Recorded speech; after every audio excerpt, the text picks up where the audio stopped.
Very good evening, ladies and gentlemen, and welcome to this 19th edition of the Together for Education webinars brought to you by Notebook. For the last 100 odd days, schools have been shut down because of this unprecedented coronavirus pandemic that's raging around the globe. Some places have started unlocking, which is why it's even more important that all of us stay safe, follow social distancing norms, and ensure that our near and dear ones are all kept safe. When this lockdown started, schools shut down, students were sent home, and their education continued online. As one teacher very aptly put it, schools were shut, learning wasn't. In an effort to make online learning more effortless, Notebook made its content absolutely free of charge.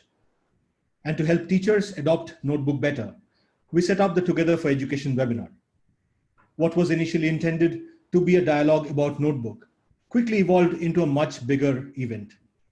Today, over the last 19 sessions, Notebook has brought together thought leaders and eminent speakers from various walks of life to discuss various issues that teachers face both within the classroom and outside. Various aspects of the school education system have been dealt with in great details. It has been our privilege that our event has been graced with some of the best speakers that the country can boast of. Today, we talk about a topic that's very, very important to every teacher and something that every teacher experiences firsthand because they deal with the teenage years of a child's growing up. Before we start, I'll tell you a small story. A few years back, I was living in Nairobi, Kenya, and my neighbors were a Jordanian family. There was a boy and a girl, twins, both about 12 years of age. Both of them had the same red shoes that they used to wear. They were brought together. They turned 13 in a few months, and soon the girl found the shoes were too boyish and decided to get high heels. The boy needed to be a little more macho and got high heel leather shoes. And every time you would pass by their apartment, those two pairs of red shoes outside their house would be a constant reminder that they have now entered their teenage, the freedom to make choices, to believe they were misunderstood. Before we introduce our speakers for the day, I will play a short Notebook video for you. This is from the CBSE curriculum of class 12, a prose piece called Going Places, which talks about how teenagers feel misunderstood by people around them.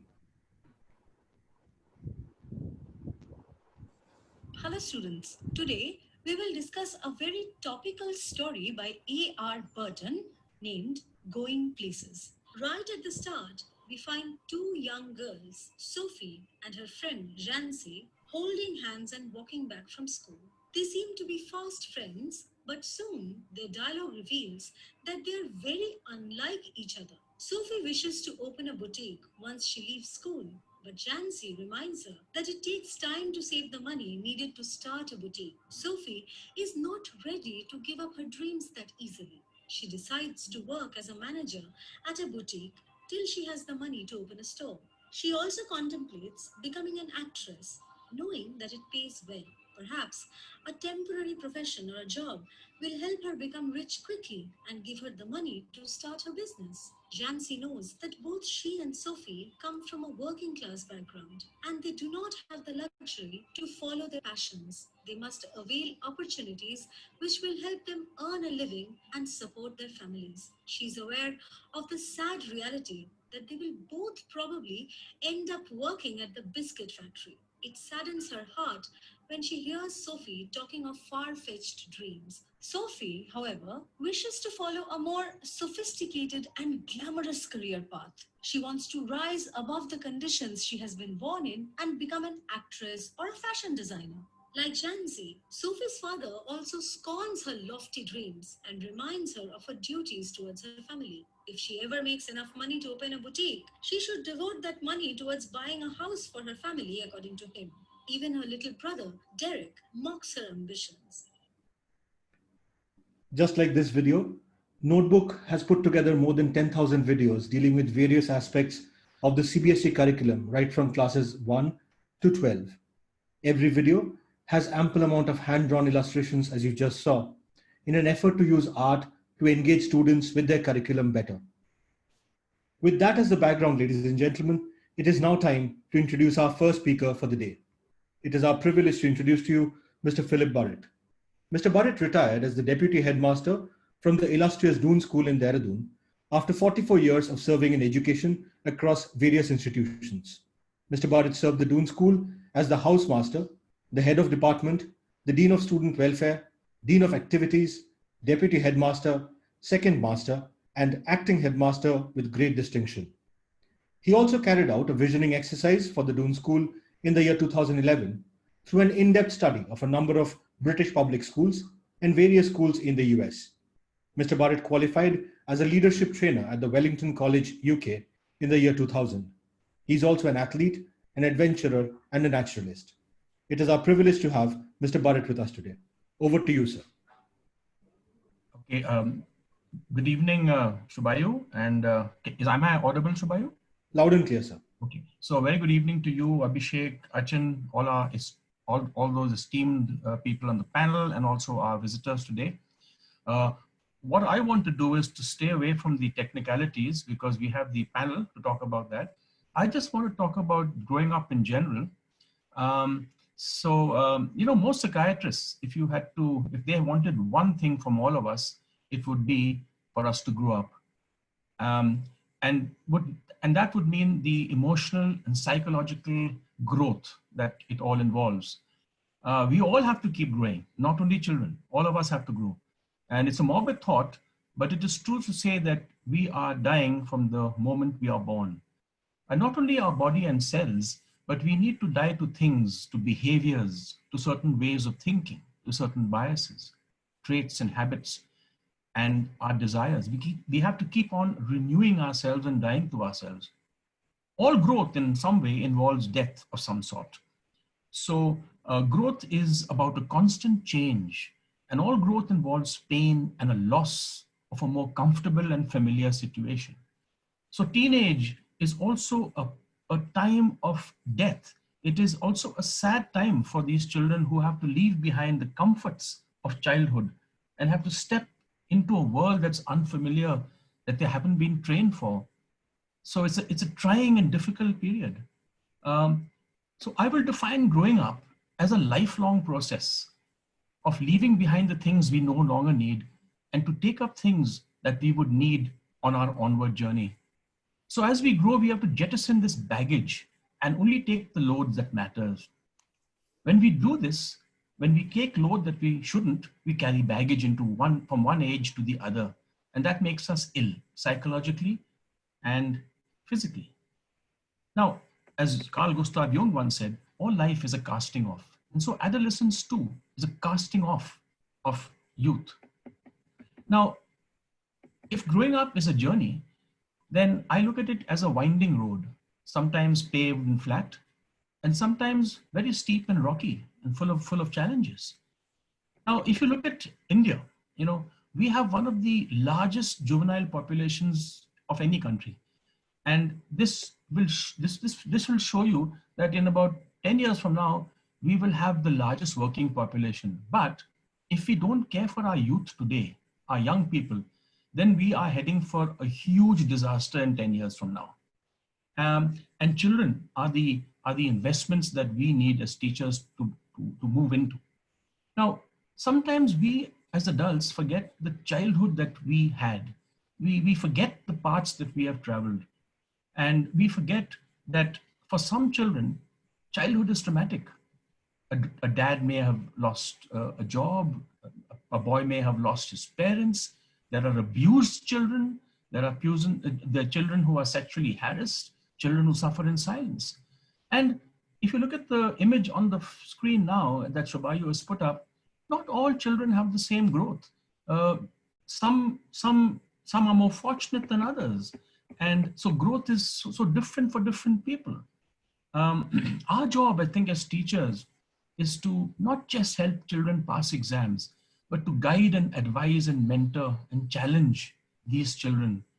And we will only be able to do this if we sort out our own hang-ups and our own unfinished agendas that we carry. And we've got to make our lessons, interesting, and we've got to be the pastors to these young people that are in our care. Now, I often ask people I work with just to close their eyes for a minute. So all our people who are on the, who are listening, and if you just close your eyes for a minute and think of that one adult in your life between the age when you were between 12 and 18, can you think of one person who made a difference to your life? One person without who your life wouldn't have been what it is. And if you can picture that person, all of you with your eyes closed, just think of the qualities that that person had that made a difference to your life. That is your mentor. And that is the mentor. That sort of mentoring is what we are called as teachers to be for the children under our care. I want to just skip through some of the boring stuff. I looked at Erickson's model of growth, okay? And this is important for teachers actually to study because Erickson maintained that personality develops in a predetermined order through the 8 stages of psychological development, psychosocial development. The strengths of the psychosocial theory is that it provides a broad framework from which to view development through the entire lifespan. It is also important to emphasize the social nature of human beings and the important influence that social relationships have on development. Erickson is as relevant today as he was many, many years ago. Now, teaching Erickson's theory at the different grade levels is important to ensure that students will attain mastery of each stage in Erickson's theory without conflict. There are specific classroom activities that teachers can incorporate into their classrooms during the stages that include the 3 stages that include children. On the other hand, if you look at Freud's psychosexual theories, he emphasizes the basic needs and biological forces, while Erickson's psychosocial theory is based on social and environmental factors. Now, again, it's important for teachers to understand what Freud actually said. He talked about the oral stage and the anal and the phallic stage. Now, for example, faulty toilet training at too early an age or by too strict a parent would have influences. There would be a fixation at a certain stage, which would lead to stinginess, holding back, stubbornness, and certain adult characteristics. And therefore, Freud is important for teachers to understand.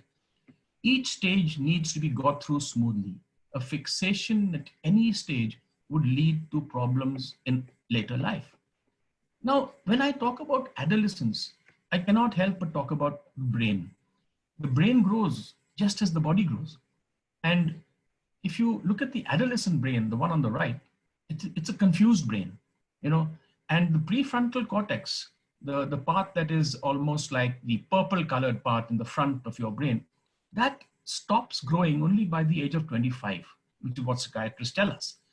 Now, when a teenager does something wrong, he takes his father's car and has an accident or drinks too much, he comes and says, I don't know what happened. And he's right. Because till the prefrontal cortex has developed, the executive function of the brain, the part of the brain that makes logical decisions like an adult, is not there. So a lot of children come and say, I got carried away, sir. I didn't know what was happening. And that is true. You cannot expect children to think like adults. And a lot of us teachers make the mistake of believing that a child thinks like us. So please understand that this doesn't grow fully till 25. The other person I like to read is Maslow. So if you look at the next image that Shobayo is going to put up, our needs change from the basic bottom of the pyramid, the psychological need, which parents and schools provide, the water, shelter, clothing part of it. Then the safety needs. And later on, it's the higher end needs like love and belonging, esteem, self-respect, status, to self-actualization. Now you can't be self-actualized till your earlier needs are met. So when you're teaching rural kids who don't even have food, water, shelter, you can't talk about self-actualization. You can't talk about esteem. What esteem will they have? So you have to take care of all these needs. Now, what do we do as mentors to children? The short answer to that would be trust and listening. I would say listening would be the most important thing that you could do for an adolescent. And a lot of us start fixing the problem. A lot of us start giving advice. Some of us want to rescue adolescents.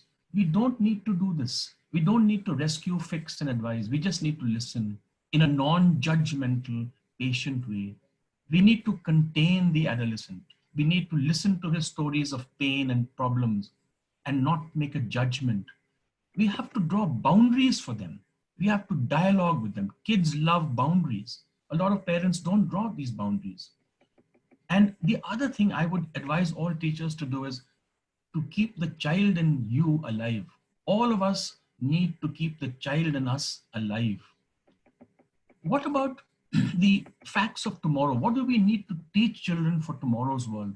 We need to teach them adaptability, resilience, open-mindedness, empathy. We need to teach them how to work as a team, how to problem solve, and we need to teach them people skills. That's what our world needs, apart from IT, apart from creativity.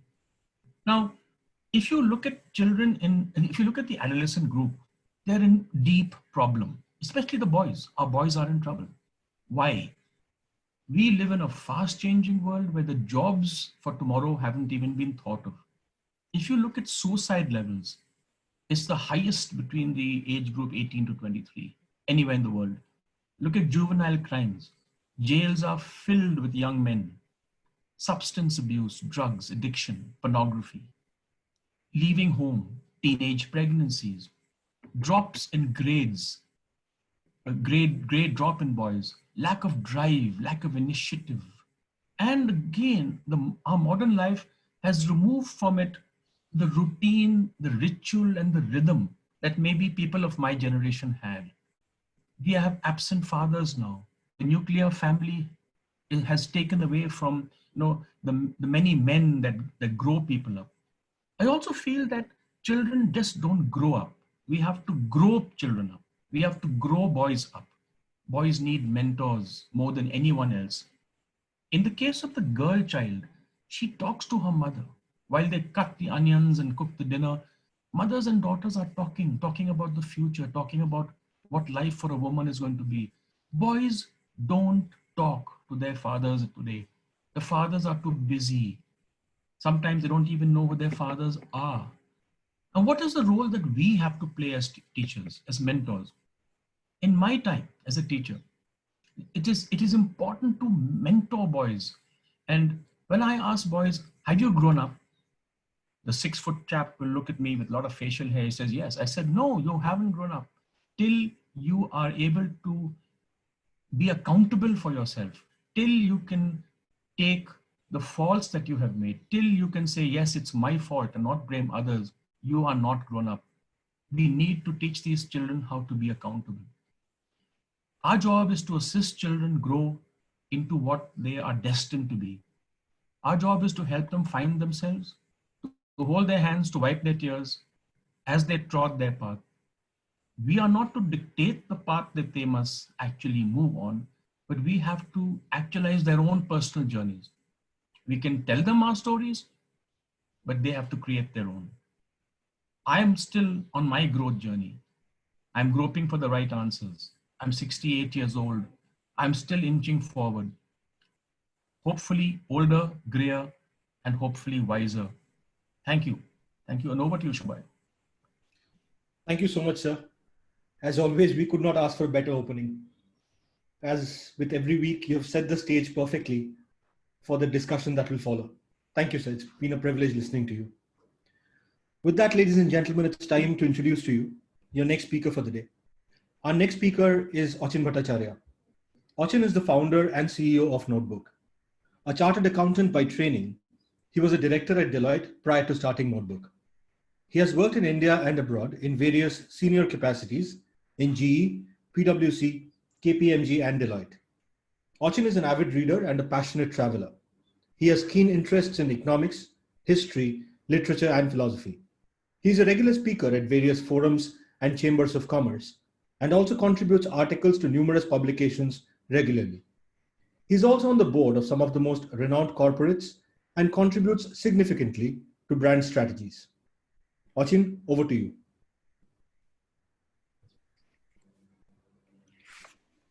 Shubha, am I audible? Yeah, Achin, loud and clear. Good evening, everyone.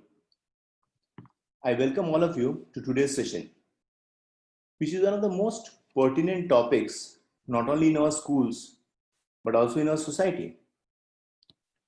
There is a certain point in our lives when we stand at the crossroad of childhood and youth. Certainly, old pastimes and interests seem juvenile, but the application for entry into the big boys or ladies club is still pending approval. Yes, we are discussing about that important juncture of our lives where we discover ourselves each day. Before I proceed further on this, let me extend a very special welcome to all our esteemed panelists. And I'm sure all of us here look forward to an engaging and enriching session today. We are discussing about those years when change and excitement are in the air. These are years when all of us found ourselves misfit in parties, as we were too old to join kids for playing in the terrace or lawn and too young to join the men at the bar. However, the best part of the entire experience is that we were happy, sometimes for reasons which were even unknown to us. Thus, being happy from within, your present worries do not affect you as you are busy weaving the dreams for your future.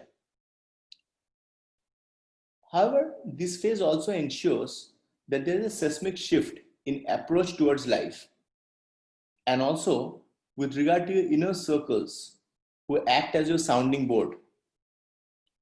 Although parents and teachers are still important in this phase, teenagers often prefer to confide in their peer group, as the grown-ups may at times fail to look at things from their perspective. Thus, it is very important to get mature and sensible guidance and help in this phase. Standing at any crossroad is always confusing, and that's true for everyone. And on top of it, if there are no clear road signs, it only makes things worse. Now, coming to peer-to-peer comparison, each child goes through puberty at their own pace, and thus any peer-level comparison may result in confusion, self-doubt, and consequential depression. Most of the time, biological maturity precedes psychosocial maturity. Thus, when a teenager starts to struggle for independence and control, many changes may happen. Here are some of the issues that may affect him or her during these years. For example, wanting more independence from parents. Peer influence and acceptance becomes most important. Acceptance among your peer group, that's most important. Romantic relationships all of a sudden become very important. Now, I look at the whole thing from two different perspectives. One, first, about teaching teenagers, more from a teacher's perspective. Teenagers are often described as a bunch of learners that pose multiple difficulties to teachers. Some important points which may come in handy are building rapport. Building rapport with teens is essential for success. If you don't, they will probably complain about everything and anything you say or propose. A genuine interest in them and their lives will really improve our relationships with teenagers. They have a talent for seeing through you and knowing if you are being genuine or faking this interest. Next, I think very important is knowing about their interests. So take time to get to know their interests and using them in your planning. You can do an online survey at the beginning of the year and then use the results to inform your planning. You can also take into account their preferred type of activities, be it listening to music, watching movies, watching short videos, which will vary from group to group. Again, at this particular age, it is very important to give them choices. All of a sudden they're at a juncture where they really want to they really want to feel the power of making a choice and deciding for themselves. Thus, building choice into your classroom activities really helps. And I've seen that there are different ways of introducing choices. For example, this choice can be with regard to type of task, the tool to be used, the way to present it, among others. Next, I think another thing which is very important is variety. Variety is the secret sauce. Teens get bored very easily.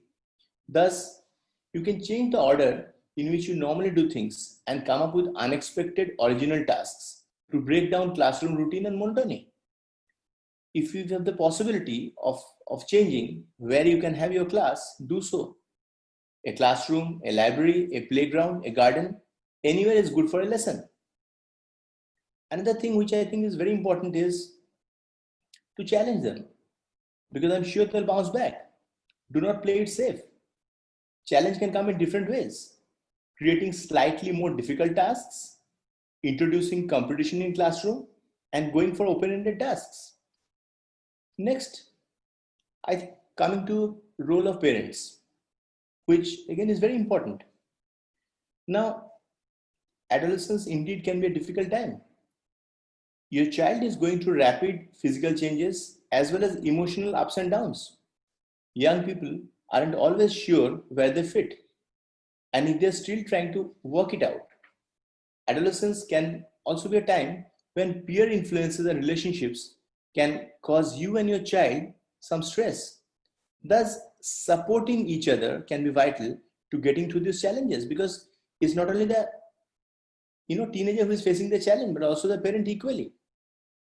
The ordinary everyday things that families do together can help build and sustain strong relationships with teenagers. Say, for example, simple activities, which may be useful, like family meals. Regular family meals are a great chance for everyone to chat about their day or about interesting stuff that's going on or coming up. Also, many families find that meals are more enjoyable when the TV isn't invited and when mobile phones and tabs are switched off. Again, when it comes to family outings, try to set aside some time for fun family outings. You could all take turns choosing activities, a relaxing holiday or a weekend away. Together as a family can also build togetherness. Thus, I think it's very important. Family outings are very important, because then what happens is that as a family, you go out and explore. Next, again, very important is one-on-one time with your child. It gives you the chance to stay connected. It's very important, and enjoy each other's company. It can also be a chance to share thoughts and feelings if you can. So unless it's a one-on-one, they don't open up. So trying to find opportunities for each parent, it's very important that parents find opportunities to have this time with your child. I know in today's world, as Birds also mentioned, that at times parents are extremely busy, working parents, nuclear families. So it's easier said than done. But this is something that they look forward to. So another thing very important is, celebrating your child's accomplishments, which at times maybe unwillingly, but parents do ignore.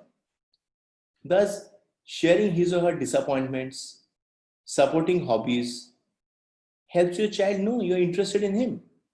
So, for example, at times there may be a conflict between an important meeting in office and attending annual sports day. And these are real life scenarios where parents also may find it extremely taxing and difficult. But it's really important that at least one parent takes out time and accompanies the child, because for him or her and for his own little world, that day may be very important. He has practiced hard for last 3 months. So it's very important to celebrate your child's accomplishment and make him feel important. So moving on, another thing which is very important is family traditions, routines, and rituals.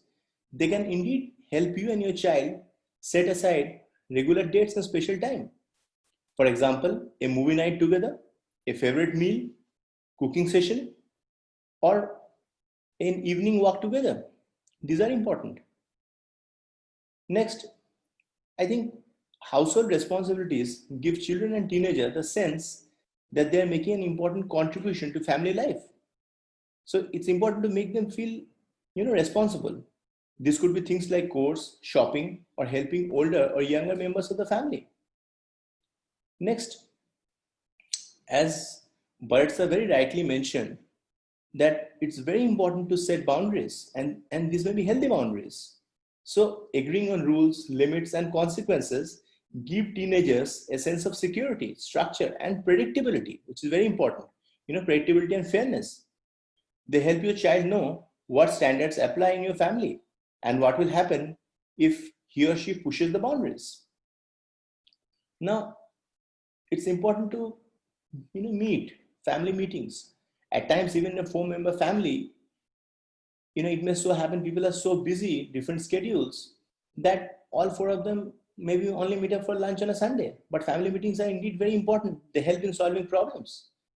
They give everyone a chance to be heard and to be part of a working out solution. So, indeed, in today's nuclear families, we really miss that old storytelling culture that joint families had. Grandparents also had a very important role in growing up of a child. Thus, it's very important to bring back the storytelling culture. Indeed, if I say that we at Notebook take great pride in the fact that when we work on a particular topic or a particular lesson, our entire DNA is based on augmented storytelling, because that's something that we feel really engages the child. And once he or she is engaged, rest is bound to happen. Next is very important that your family, gives that extra support. At times, if need be, there's no harm in seeking professional help from a counselor or other family support service. So, adolescent brains are not best understood as simply advanced child brains or immature adult brains. So, instead, they have evolved to meet the developmental needs of humans at this stage of life. So, collectively, the pivotal neurobiological, cognitive, and psychosocial changes occurring during this adolescence mark this as a period of great opportunity for adolescents to flourish and thrive. Thus, I feel that our society has a collective responsibility to build systems that support and promote positive adolescent development. So, thus, all of us, it's very important, need to rise to the occasion and support these youngsters with love, care, and compassion. With this, I thank all of you for giving me a patient hearing, and I look forward to hear the views of the esteemed panel today. Over to you, Shubhayu. Thank you, Achin. Thank you for sharing your views. And I'm sure with Mr. Bharat and your views, it sets the stage perfectly for me to bring on our esteemed speakers for the day, who would shed further light on this topic. Ladies and gentlemen, it is now my privilege to introduce to you Mr. John Bagul. Mr. Bagul is the principal of the South City International School in Kolkata. A master's in zoology, he started his career as a teacher at the Al Rayyan International School in Abu Dhabi, UAE. He was also a lecturer for 13 years at a college before coming back to school education in the year 2000 as the vice principal of the Nath Valley School, Aurangabad, prior to joining the South City International School, Kolkata, where he is the founder principal. Mr. Bagul follows the leadership mantra of being firm and fair. It is indeed our privilege to have with us today Mr. John Andrew Bagul. Sir, over to you. Well, good evening, everyone. Good evening, Shubhayu, for such a wonderful introduction. And of course, to Achin, Abhishek, Mr. Bharat, and my esteemed panelists who are there along with me. Good evening, everyone. Our speaker, our listeners for today. I have no slides to show you all. I'm only going to speak from my heart because I think with my 30 plus years of experience, especially 20 years out of that in schools, I do work with a lot of young adolescents, and they are the ones who keep me on my feet and keep the teachers on our feet. We are always thinking how we can be ahead of these students. I totally agree with what Mr. Barrett has started off so well, and he mentioned that he spoke about death. And if I may quote from the new serial, which is on Netflix right now, Dark, which all the adolescents are loving it, that every beginning is the end and every end is a new beginning. And Mr. Barrett did speak about that. Today, when we deal with teenagers in schools, we have a lot of issues to handle. And both Mr. Barrett and Achin spoke so clearly and succinctly about the issues that children are facing. In school today, we can only discipline kids with kindness, with counseling, and obviously by getting to the root of the matter. What I feel that children want to be heard, and I'm repeating what was already being repeated earlier. Open lines of communication are extremely important. I've noticed that young adolescents today face a lot of issues, especially due to the digital world, and the peer pressure and the peer bullying happens a lot for them in their virtual world. At least till the corona and COVID situation, we used to tell kids to be involved in more physical activities and stay offline as much as possible. But today, they have no choice but to be glued to their cell phones and digital devices. Sadly, what we have realized that many students have certain issues at home which they could discuss with teachers. They felt that they are able to express themselves better in the absence of parental pressure or parental dominance. Mr. Barrett had touched points briefly about sexual exploitation, about child abuse. And when we work, our kids also work with different organizations, to name one, International Justice Mission. And they've realized that a lot of kids, students, girls from well-to-do families take up sexual trafficking. It's not a myth. It's something that happens even here in South Kolkata, where they want the easy money. So other than educating the kids and teaching them core values and seeing that they perform well, I think schools are also dealing with issues, emotional, psychological, especially now during these COVID times, where the students are unable to form their peer groups. They love being in the company of their friends where they can express themselves. They're constantly, and at present for these 100 days lockdown that is on, they're constantly in the presence of the parents. And maybe it's a bit too unhealthy.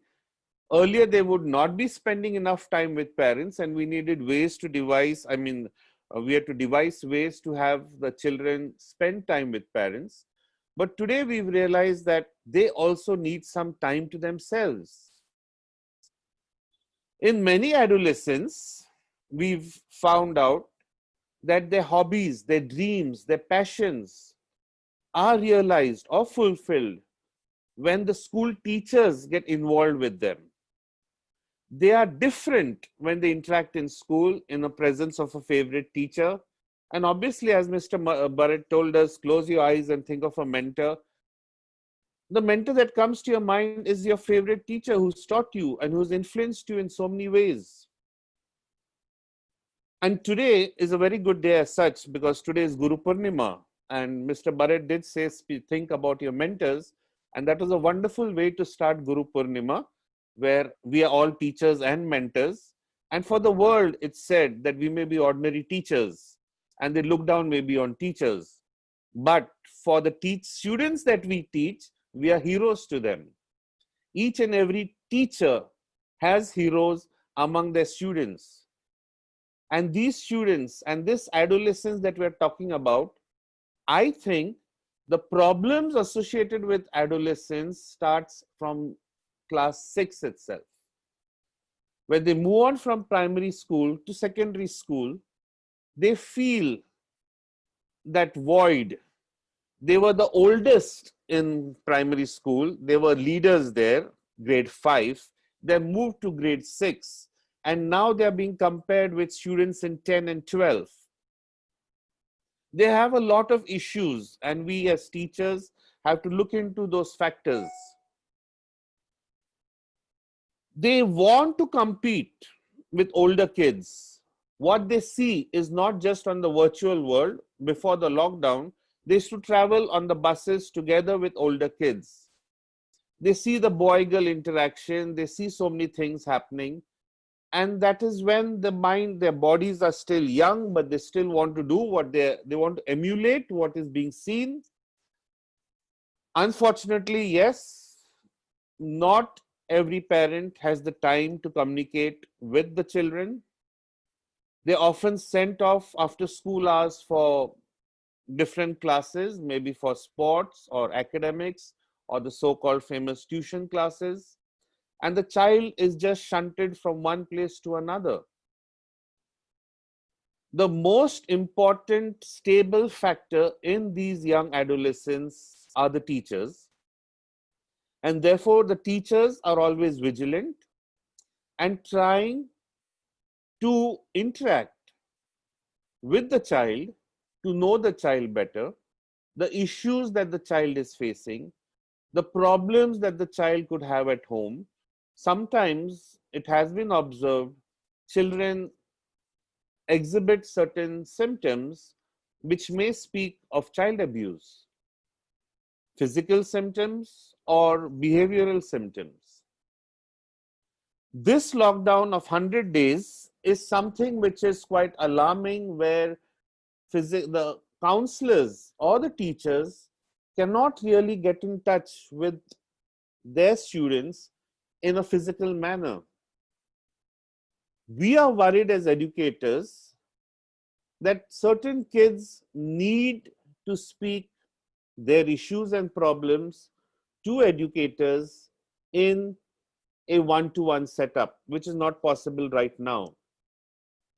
We do not know how long this lockdown situation would continue, but we definitely feel there's a gap that needs to be filled at present with not just for education.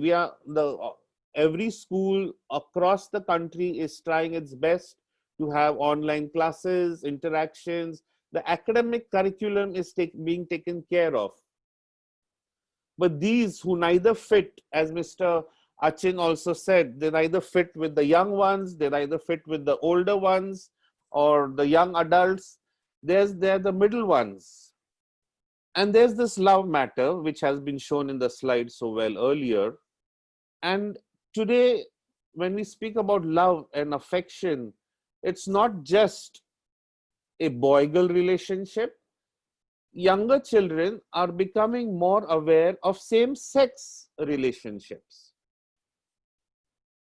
The thought process or the awareness to these different aspects of sexuality come in quite early in children.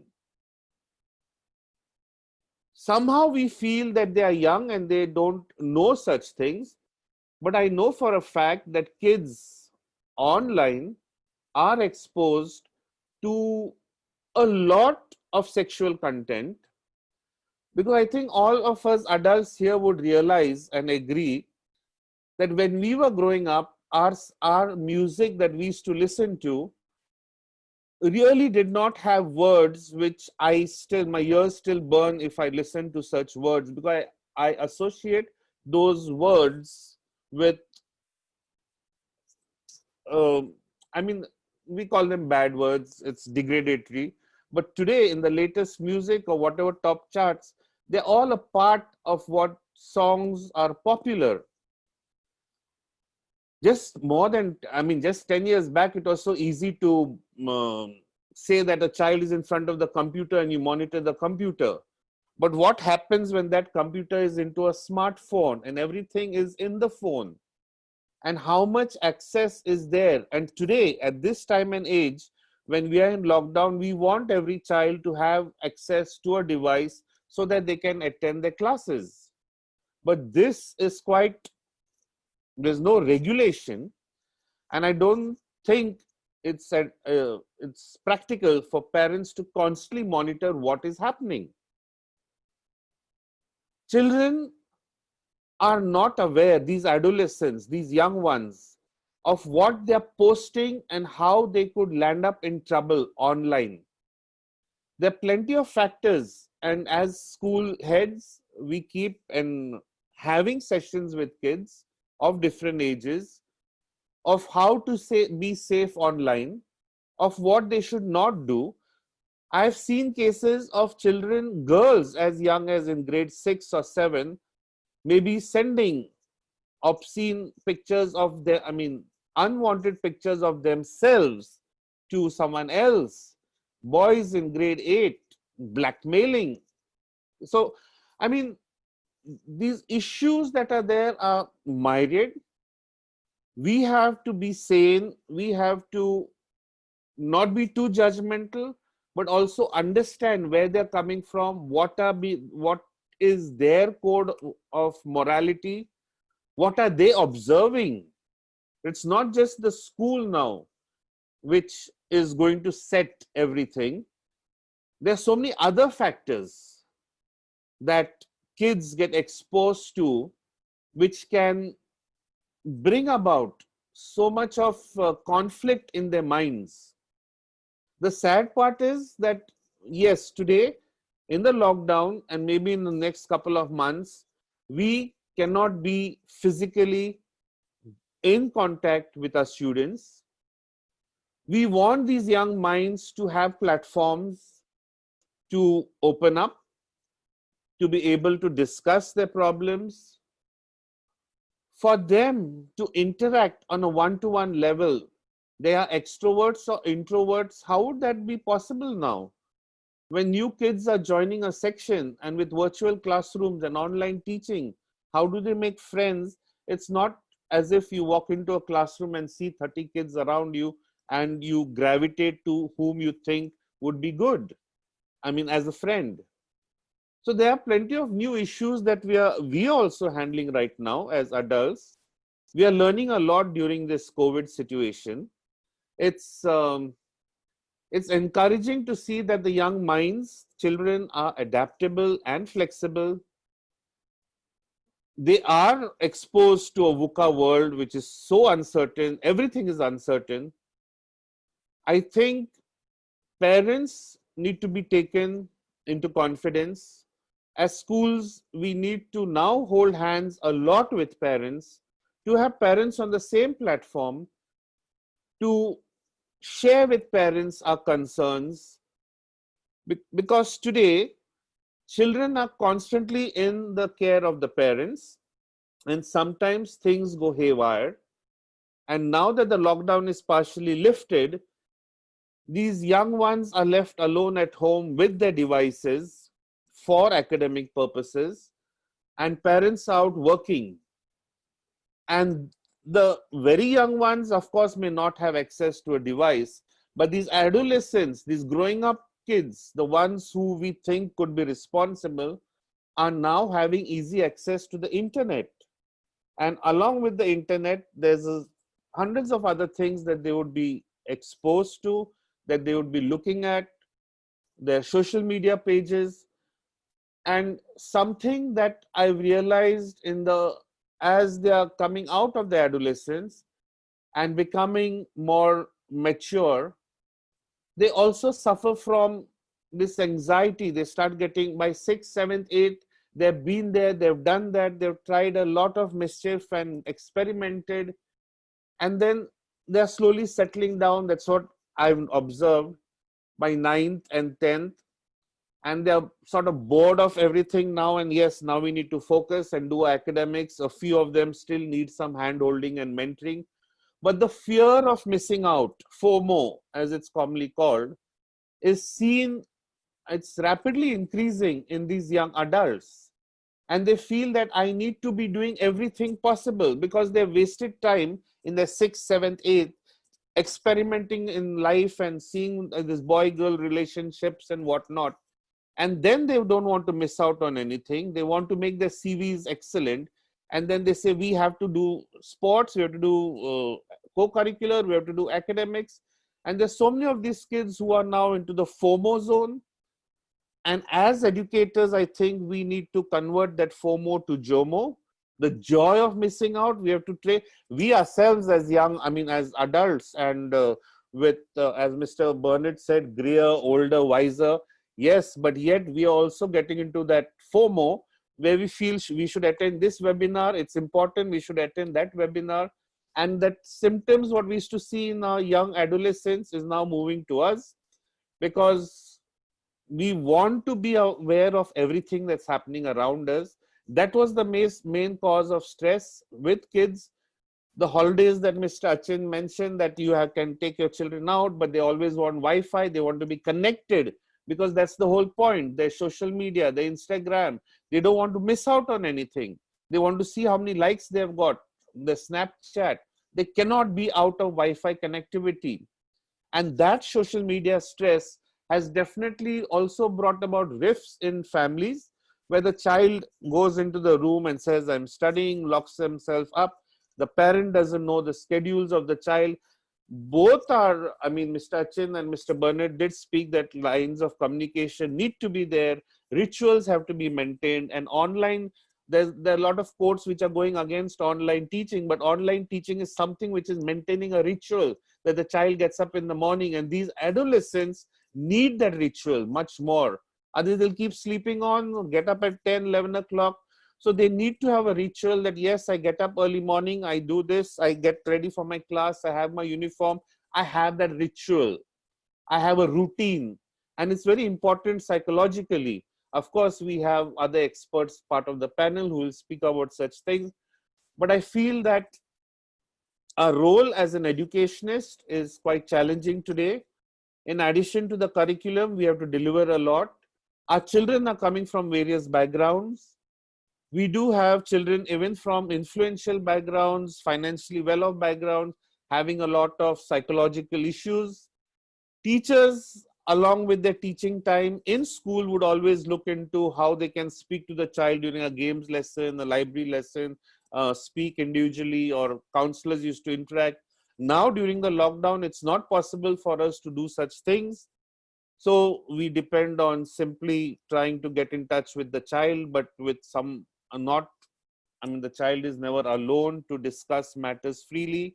So those are certain concerns that we could have as educationists, that how are we helping our children, these adolescents who need to speak out their minds in the absence of overbearing parent or oppressor, where there may be sexual abuse, physical abuse, or whatever is happening, or simply just speaking out. Many children feel they don't want to speak in presence of their parents, but in school they're able to speak to their teachers, they're smiling, they're more interactive, and whereas at home they're always oppressed. You are useless, you don't do this, you can't do that, you look at so and so, look at this one. So I just feel, to sum up, I would say the adolescent issues, according to me, start off at a much younger age, when the child moves from primary school to secondary school. And once the child moves into secondary school, we as teachers need to be more understanding. We need to realize that it's not just the academic stress that the child would have, but there's so much of peer pressure, there's too many things happening.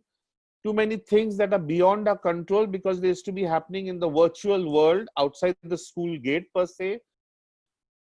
There are plenty of things that happen when the children are even in locker rooms and changing and whatever. So counselors need to be aware. And this was in the pre-COVID situation. And now during lockdown and whenever we'll open physical school, we just feel that we should be reinventing and thinking of new ways in getting in touch with our young minds, with the adolescents who definitely need mentoring, who need some hand holding, who think they're old enough and can do things on their own, but they do make mistakes, and we have to be there on the guidelines to see that we guide them. They want to experiment, they think they're bold enough to try out new things in every sphere. They need encouragement to take on things positively. And I hope that with this virtual online situation, which may be there for another 60 to 100 days more, who knows, we should be able to help these young adults on the right path, be available for them, and see that we prevent or at least provide helplines for these kids. I'm not saying the whole class is like that, but I'm saying there are so many kids with different issues which we would be able to observe in the physical classroom. In this virtual and online classes, it's quite difficult to understand and gauge what's happening with children. And main concern, of course, for parents is curriculum, and would the curriculum, the syllabus be completed. But beyond that, we teachers have many more issues, which I think every school looks into and wants the child to be an emotionally, psychologically, socially well-adjusted individual. I think with that, I'll end my views. Thank you. Thank you so much, sir. That was extremely insightful. Ladies and gentlemen, sir has two wonderful daughters, one of whom has just started her career as an educator. And with that kind of a thoughtful father who's also an educator, it is no surprise that she chose a career in education. Thank you. Thank you so much, sir. Pleasure to be here. Thank you. With that, ladies and gentlemen, it is now time to introduce our next speaker. Our next speaker is Madam Hemlata Shukla Suri. Ms. Suri is a passionate psychologist and a registered rehabilitation professional with rich experience in both corporate sector and mental health. With a master's in applied psychology and a double B.Ed in integrated science and special education, she also holds a diploma in vocational rehabilitation and a PGD in guidance and counseling. She is an alumnus of the University of Delhi and the Jamia Millia Islamia. She is empaneled as a CBSE counselor and a rehab psychologist for the last 7 years, and also registered Manodarpan, which is the MHRD helpline. She is a member of the NCS, AISUCAP, IAHP, and works currently at the Carmel Convent School in Chanakyapuri, New Delhi. She is very passionate about mental health, and her work related to this, especially with children and adolescents, has always been an endeavor to create much needed awareness about mental health and to break the stigma that is sometimes attached to mental illnesses. Her work also involves conducting free workshops in coordination with NGOs, and she has dealt with various subjects in her workshops like POXO, substance abuse, studying skills, sports psychology, adolescents and their issues, life skills, sustainable development goals, mindfulness, learning disabilities, inclusion, amongst others. She has conducted and participated in various workshops and conferences related to the field of disability and mental health. She is one of the founding members of the Delhi Teachers Forum. She is also the founder member of Intellify, which is a non-profit organization run by IIT Delhi students. This has created resources for learning online and offline for teaching children from diverse backgrounds. She is also an avid naturalist, a member of the Indian Bonsai Association, the All India Kitchen Garden Association, and the Indian Succulents Association. She regularly sponsors and funds students, especially girl children, and their education at various forums. She has also been a panelist at the Doordarshan DD Science Program, the Astha Channel Program on Mental Health, and Divyangjan, IIT Intellify MGIP UNESCO events, Project CACA seminars on child sexual abuse. She hopes to make a difference in the lives of everyone with her efforts. It is indeed our pleasure and privilege to have Ms. Suri with us today. Ma'am, over to you. Good evening. That was, thank you, Shibayu, for the long introduction. And I'm here. I'm really pleased to be here amongst all of you esteemed panelists. And this topic of today's discussion of today's topic is very important and very relevant in case of all of us as students, as parents, and educators. So sorry to interrupt you, ma'am. Your camera is not visible. Could you please try turning that on once? Just a moment. Sure, ma'am.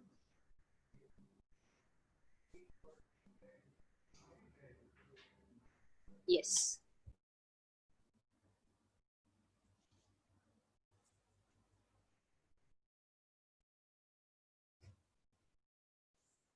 Yes, good evening and namaskar to everyone. It's my pleasure to be here amongst you all. And the topic for today's discussion is very relevant in terms of this COVID pandemic. And since we all are closely working, and I must thank Notebook for organizing such a relevant topic on teenage, and especially the growing up years. If we talk about teenage supposed to be a very important age, and we generally call it age of torment. When we talk psychologically, we have seen Mr. Barrett, Mr. Achin, Mr. Bagal talking about it, and they have set the stage rolling for all these discussions. They have talked about various theories of psychosocial development, Erik Erikson, which are very important in the development of the children and from the very initial stages. If you go by developmental cycles, we need to start very early. So teenage or adolescent is a stage which is a developmental stage it is marked by a very fast physiological and emotional, social, and cognitive development. You will see suddenly this is the growth phase of the children between the childhood to adulthood. It's a transitional phase, and I don't want to get into a lot of details because we already talked about it.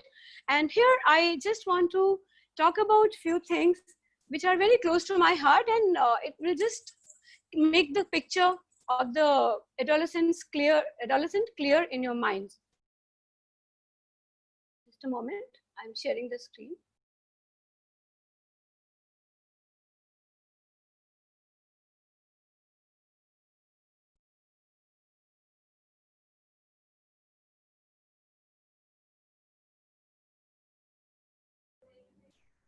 When we look at teen, you can look at the screen and you can see there's a lot of physical development which is happening. You will find them emotionally very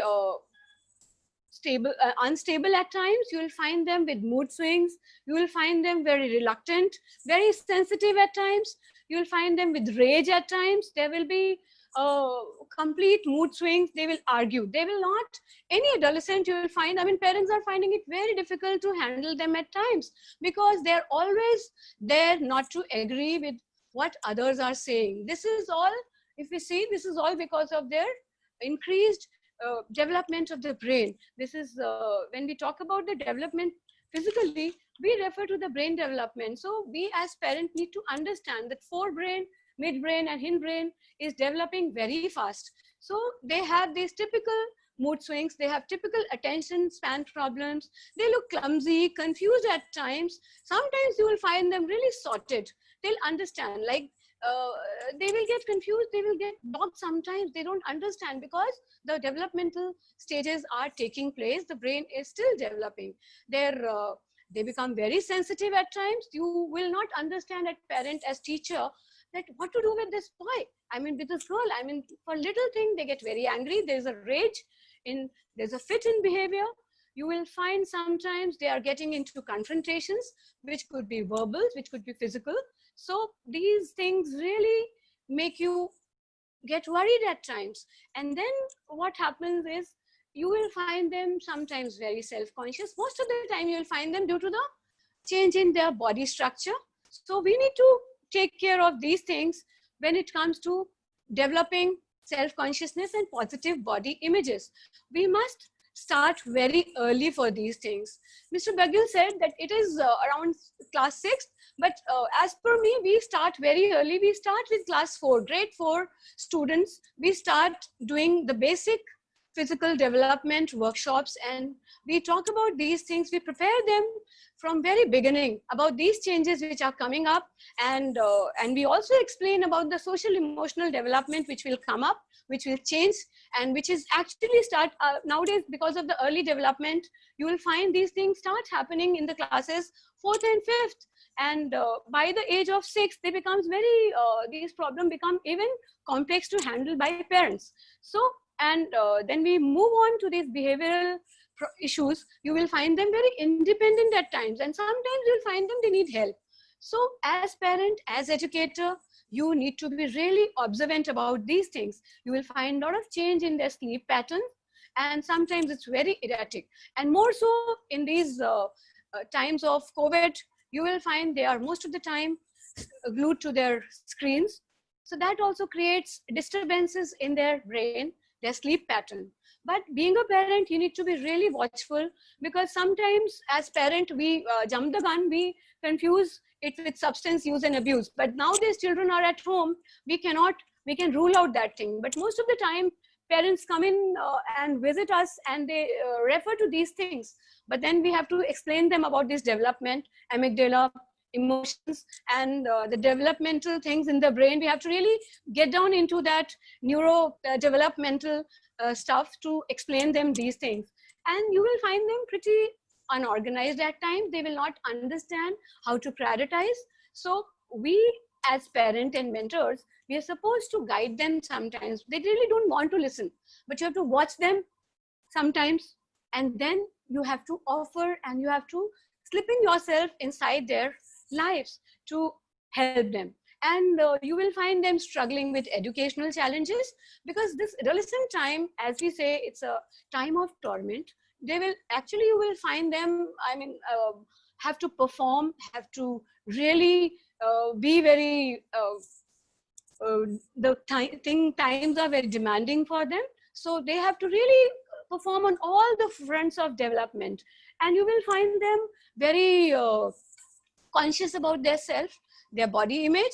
So you can also see there is a healthy eating disorders also happening, which is a very in thing nowadays. Parents are really worried that children are not eating whatever is being cooked at home.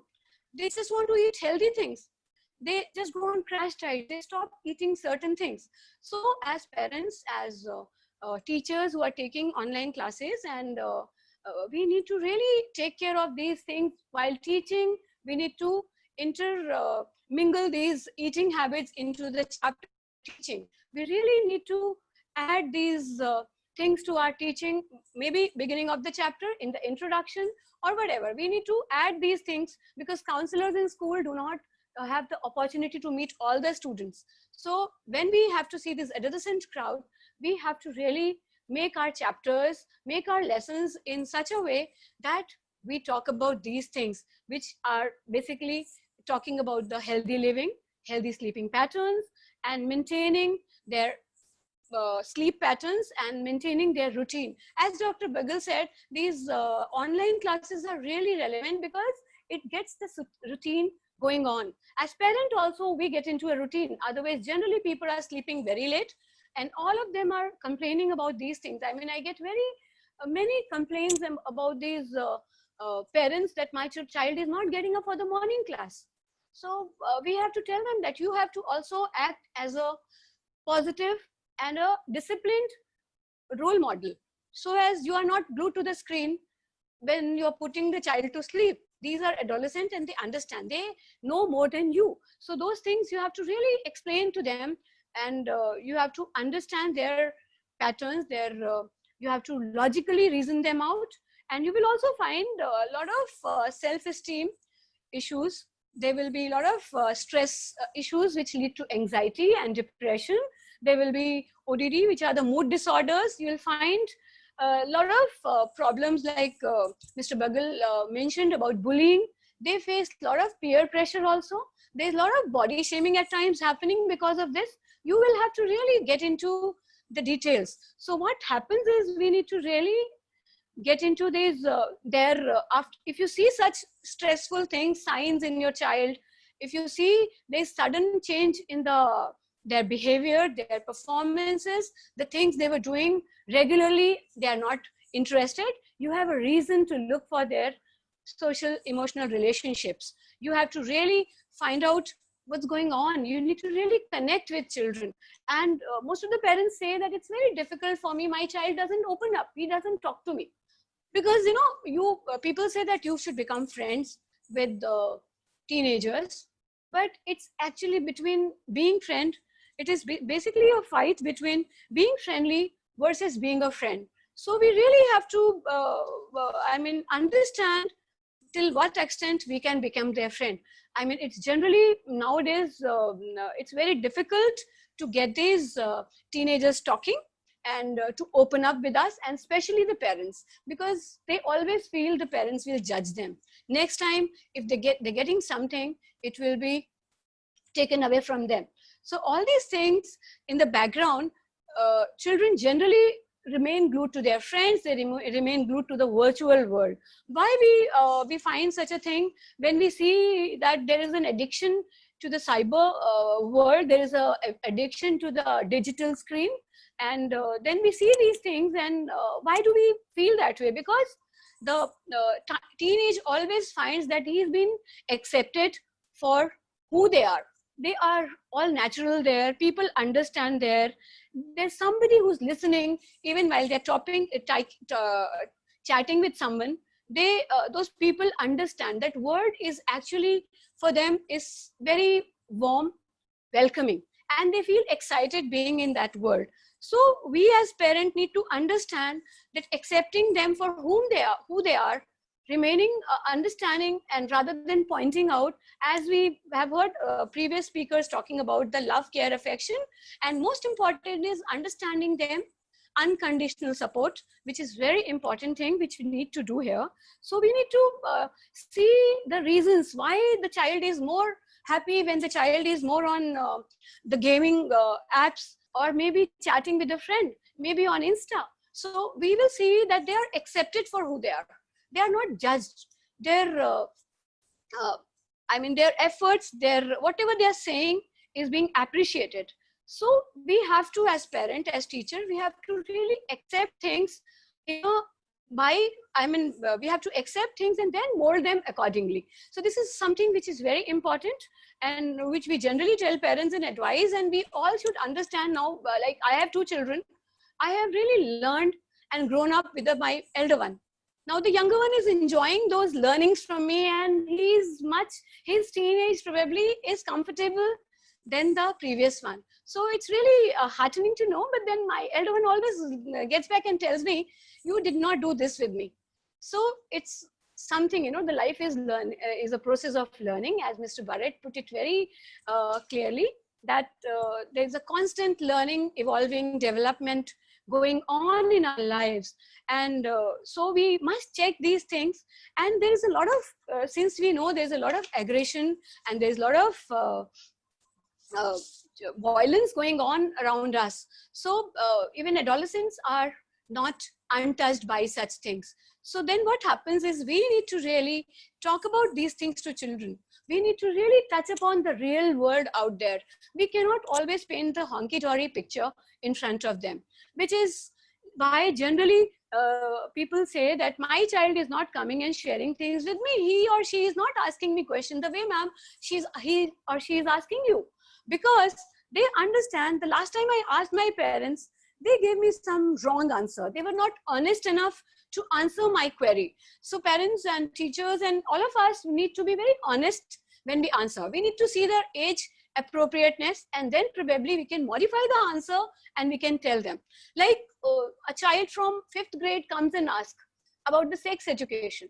So we have to really tell them it is about the physicality, you will develop into a woman. And when we talk about the menstrual cycle to girls in our workshops, and it's a very regular workshop which we have in the school, and for the grown-up girls also, and it is generally told to them very clearly as seeing their understanding and seeing their age appropriateness to understand the thing in the right frame of mind. So what happens during adolescence, I will just put it on the slide. It is there, very simple thing that happens. Adolescent is developing physically, socially, emotionally, and there's a moral, spiritual, and cognitive development which is happening on all the fronts. So when we talk about these things, how do we handle the physical development of the child? We must, as parent, I will not get into many technicalities, which is, I mean, generally you can find out how you find your, but then how you help your child with the physical development is by inculcating, try and keep trying until you succeed. This is something, it needs lots of patience. Like for a small child, we keep on moving behind the child and feed the child.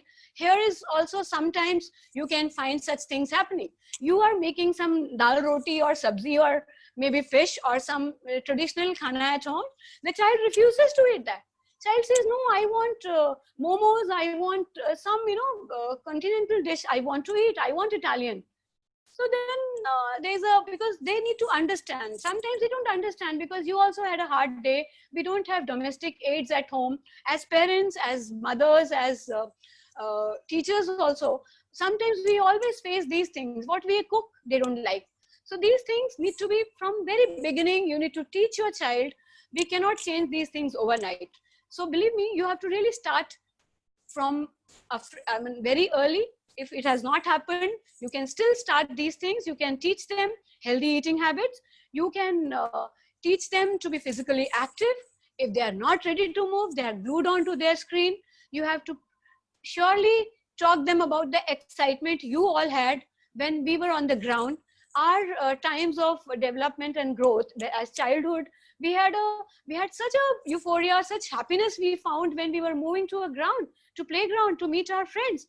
But nowadays, it is COVID times, but otherwise you will find that if they come to the park, they stand on one side, they start talking.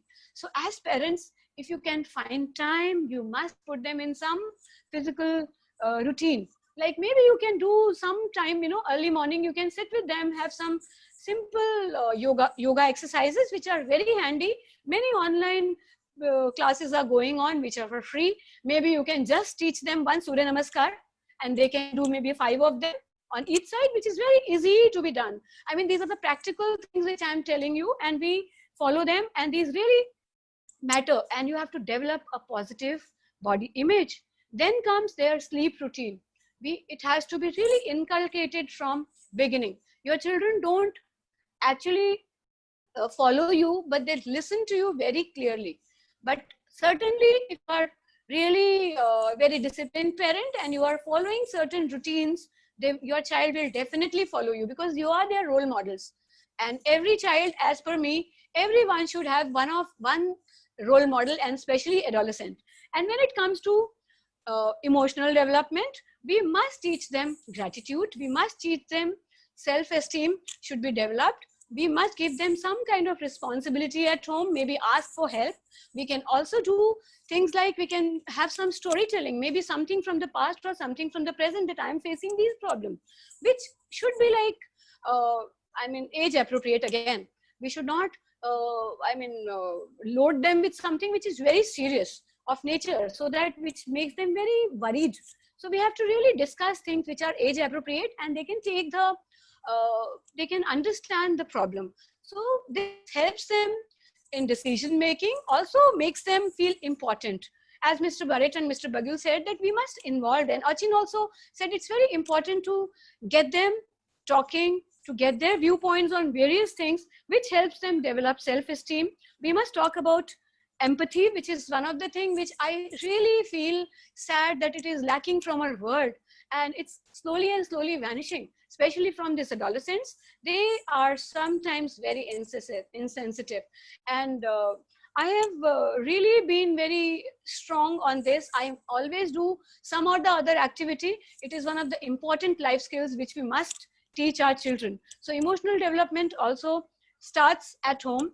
When they see the act of kindness at home, acts of understanding between the parents and the grandparents, when the parents are really understanding their parents and talking that with empathy, no, I will do this work, don't worry, we will take care of you. Sometimes, all these things, if they see the negative things happening at home, definitely these things are imbibed in the minds of these young souls. And there is a lot of cognitive development due to the development of the brain. You will find there's a lot of reasoning happening. That is why you will find a lot of argument happening. They will have a lot of critical thinking happening. And you will suddenly find a child really coming up with new things. So which helps them understand their own self in a better manner. So what happens is when you need to foster these things, when you see there's a problem solving attitude which is there's some problem at home, we can always sit and discuss across the table. This much time, I think we can always find out for the family, because we cannot hide behind the fact that I'm busy, you are busy, I don't have time.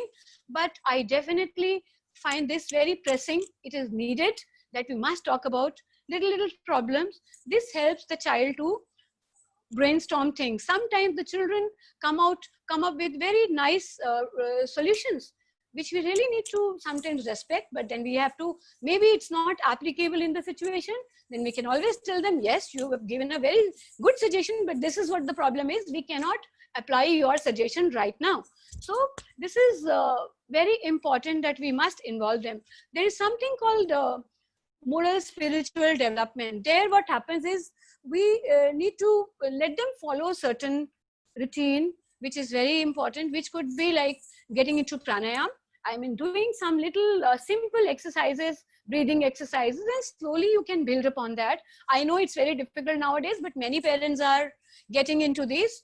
And there are many softwares, there are many programs which are available. You can always refer to them. And if you go to psychosocial development, which the friends become very important. They occupy the central stage in the child's life. So we need to see, observe, we need to let them be with these things, but then we have to keep talking. Certainly some parents have this problem that no, my child is not talking to you, he's only listening to his friend. This is because of these, because the adolescent gives more importance to peers, friends, and these circles, and their opinions become very important. And then if we see things like how to deal with such things, how do we develop, help child developing life skills? Here what happens is we must develop self-awareness, which is another important skill, which is basically how to regulate and cope up with emotional issues, how to cope up with pressures, how to remain adjusting, how to be resilient, because resilience is very important when it comes to handling life nowadays. Because when you handle failures, you are able to handle your failures with grace, which is very difficult for these children to understand. But then we as parents must model that behavior. Whenever there's a problem, if we start creating a lot of hue and cry about things, children notice, they take a cue from these things. This is the way to handle things. So we must get into a positive parent role modeling. And this also leads, if you are self-aware, you know, if something hurts you, then it is bad for others also. Then it leads to fostering empathy in a child. And we must develop their communication and interpersonal skills. These are important life skills I'm touching upon, because communication is very important. The child must be clear, because they are confused. They don't know sometimes how to figure out how to say something. They end up saying something wrong, and teachers and parents, sometimes we figure out, oh my God, what are you saying? Why are you talking like this? We get overwhelmed with our behavior. So we, instead of getting overwhelmed, we must understand we need to react in certain fashion to these children. So next time the child doesn't even talk to us, because our reactions are such strong, the child gets shocked. I mean, next time, how am I going to share my problem or an issue with that person? So the parents have to be really cool. really have to understand. You observe, you listen, you absorb these things, and then you have to devise certain ways to handle this. And their interpersonal relationships must be taught them to be, I mean, if they're coming up with some problems with their peers, you must sit and discuss, just try to make them understand the other person's point of view, which is again due to empathy, they can understand that.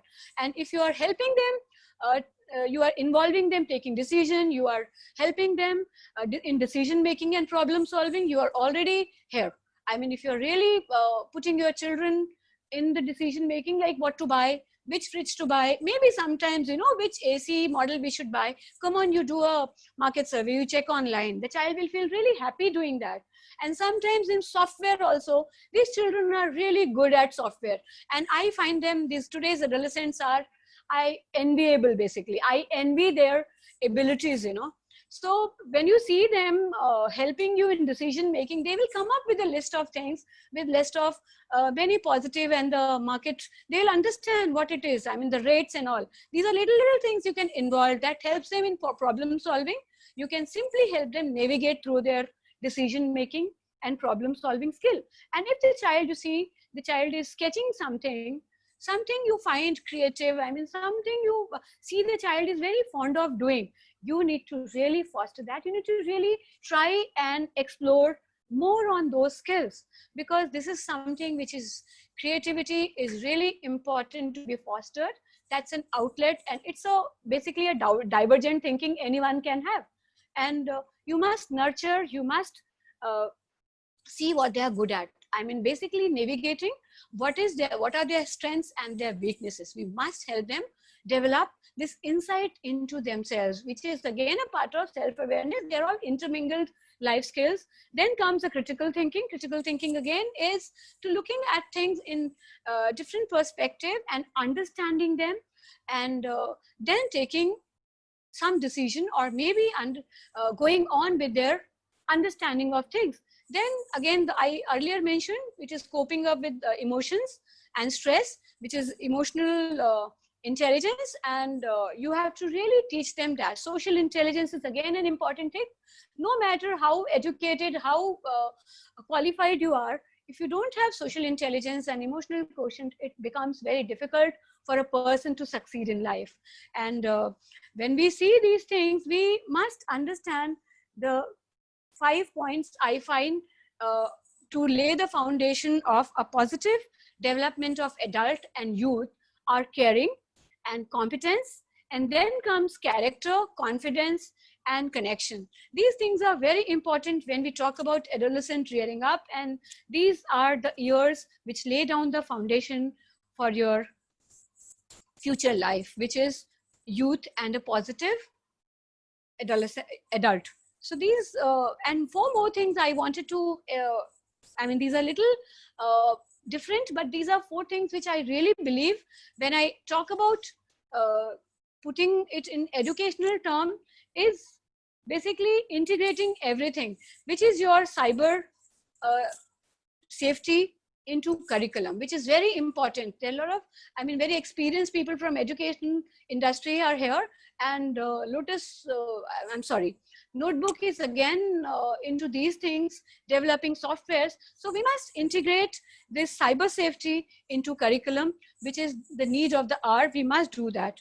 And we also prepare them for the education for this digital learning. And we must have the curriculum, basic curriculum for the students to update themselves on digital platforms, which is very important for today's, and they will be very interested to learn all these things. And then the third thing which Sorry to interrupt, ma'am. Ma'am, sincere apologies. Very sorry to interrupt. Yeah, Because just of the 2 more. paucity of time, Just 2 if I minutes. could Yeah, 2 request minutes. you to wrap up. Thank you so much. 2 minutes. 2 minutes. Yeah. Then there is another thing, which is discussion about the role models, which is, I said, we all must have role models in life.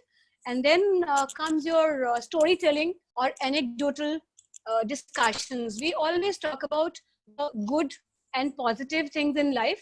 We hardly talk of the failures which we face in life. We all fail in life. Unless we try, we don't understand. And we face failures in life. We must, as parents, as teachers, talk about these failures also. They must learn to accept their failures with positivity.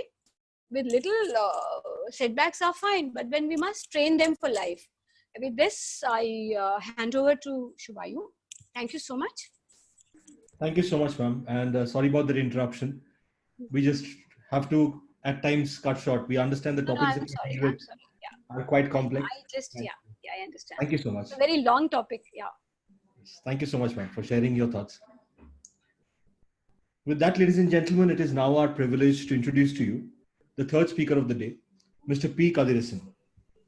Sir is currently in the capacity of principal of the Navneeta Public School in Nellore, a residential school for the underprivileged under the CSR initiative promoted by the Krishnapatnam Port, one of the largest in the East Coast region. He's had 24 years of teaching experience in Matriculation Board, CBSE, and ICSE Council schools. He has had 16 years of experience in the capacity of school principals and 4 years of working in Saudi Arabia. He won the Bharat Shiksha Ratan Award in the year 2012. Ladies and gentlemen, please join me in welcoming Mr. P. Kadirasan. Sir, over to you. Thank you, Mr. Sapiu. That is so nice of you introducing me. I'll just take a moment to share my presentation.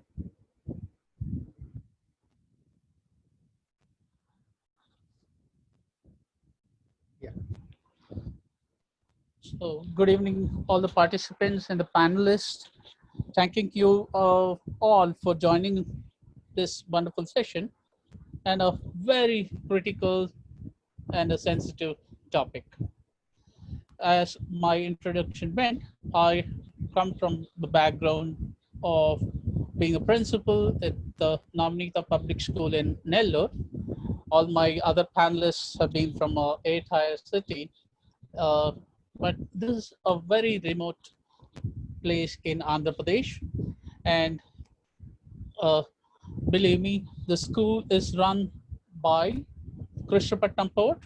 As the introduction went, it is run by the Krishnapatnam Port, which is one of the largest in the East Coast region.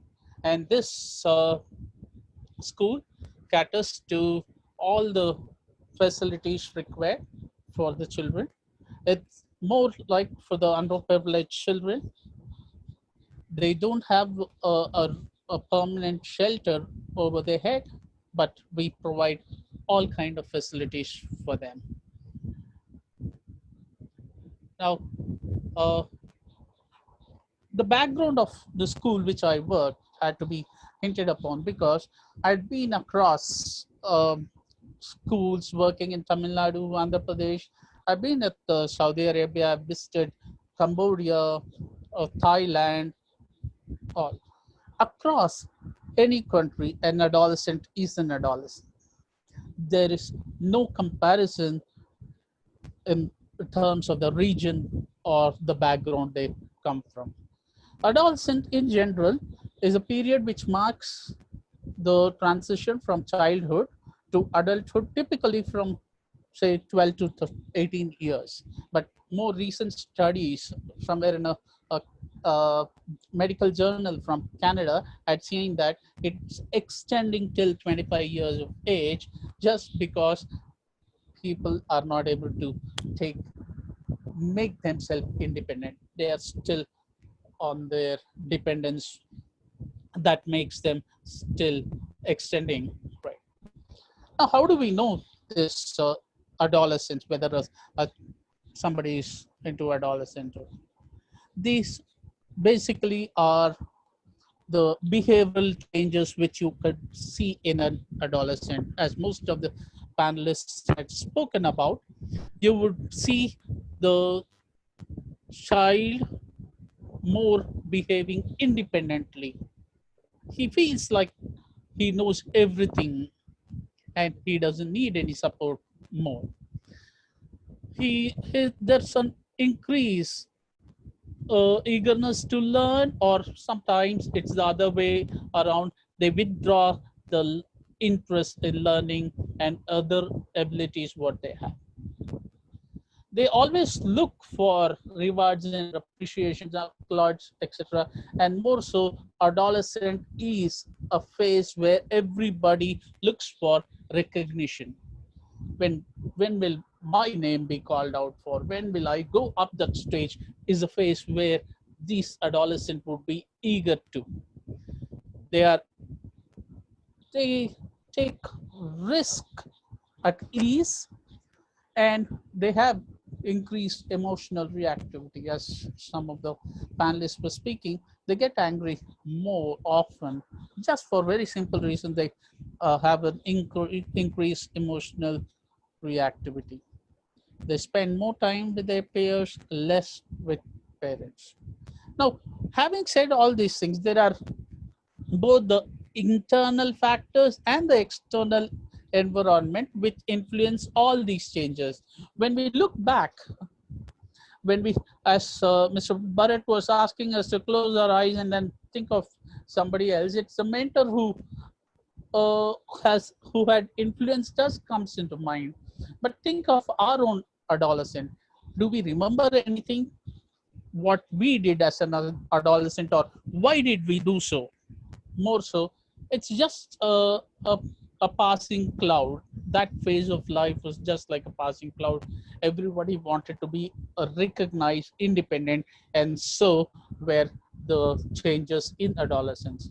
Now, I'm more going to highlight on the handling of adolescent by the teacher, by the parent.